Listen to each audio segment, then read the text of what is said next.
We from Group 7 will discuss about global warming, which is very related to what is happening in this world. As is the case, for example, in mountain and polar glaciers, which should not be confused with the gigantic Arctic plates.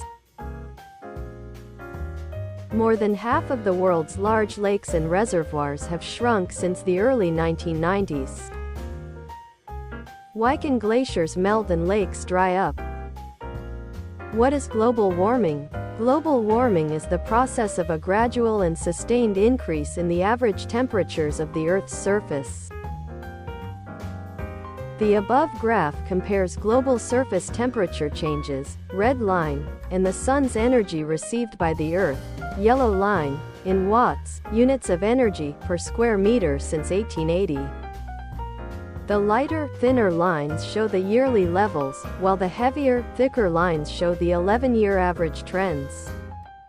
11-year averages are used to reduce the year-to-year natural noise in the data, making the underlying trends more obvious. The amount of solar energy Earth receives has followed the Sun's natural 11-year cycle of small ups and downs, with no net increase since the 1950s.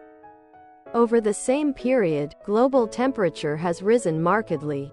It is therefore extremely unlikely that the Sun has caused the observed global temperature warming trend over the past half-century. Global warming is caused by an increase in the concentration of greenhouse gases in the Earth's atmosphere.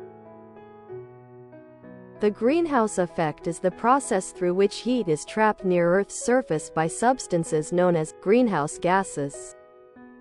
Imagine these gases as a cozy blanket enveloping our planet, helping to maintain a warmer temperature than it would have otherwise.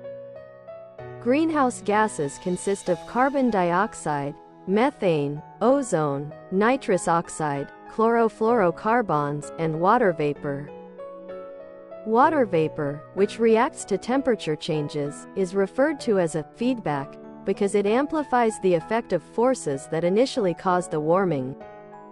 Scientists have determined that carbon dioxide plays a crucial role in maintaining the stability of Earth's atmosphere. If carbon dioxide were removed, the terrestrial greenhouse effect would collapse, and Earth's surface temperature would drop significantly, by approximately 33 degrees Celsius, 59 degrees Fahrenheit. Cascades and traps extra heat near Earth's surface, causing temperatures to rise. Greenhouse gases consist of carbon dioxide combustion of solid waste, fossil fuels, oil, natural gas, and coal, and wood products. Methane production and transport of coal, natural gas, and oil. Methane emissions also result from the decomposition of organic wastes in municipal solid waste landfills, and the raising of livestock. Nitrous oxide agricultural and industrial activities, as well as during combustion of solid waste and fossil fuels. Hydrofluorocarbons, HFCs, perfluorocarbons, PFCs, and sulfur hexafluoride, SF6, industrial processes. The real greenhouse. A greenhouse is a special structure that is designed to regulate the temperature and humidity of the environment inside. There are different types of greenhouses, but they all have large areas covered with transparent materials that capture sunlight and heat. The most common materials used in modern greenhouses for walls and roofs are rigid plastic made of polycarbonate, plastic film made of polyethylene, or glass panes. When the inside of a greenhouse is exposed to sunlight, the temperature increases, providing a sheltered environment for plants to grow even in cold weather. One of the main causes of global warming is the burning of fossil fuels, such as coal, oil, and natural gas to produce energy. This process results in significant carbon dioxide, CO2, emissions into the atmosphere. Extensive deforestation also contributes to global warming. Forests absorb CO2 from the atmosphere as part of the natural carbon cycle.